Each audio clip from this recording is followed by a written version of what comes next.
স্বরচিত কবিতা পড়ার বেলায় ফাঁকি।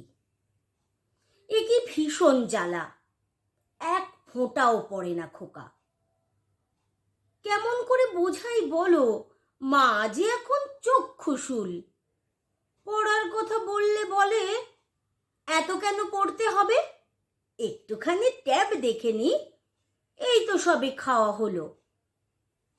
আচ্ছা বলো, পরীক্ষা আজ কেমন গেল? 1-2 নাম্বার কাটা যাবে, বলেই দিচ্ছি আগে ভাগে।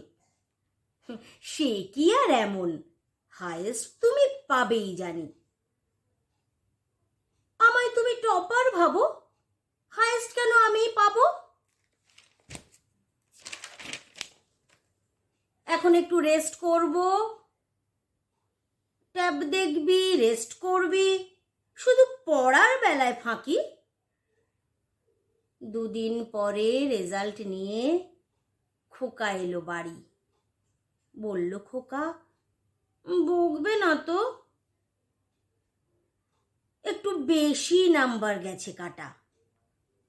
ফাইনালে মা কভার করব পুরোটা।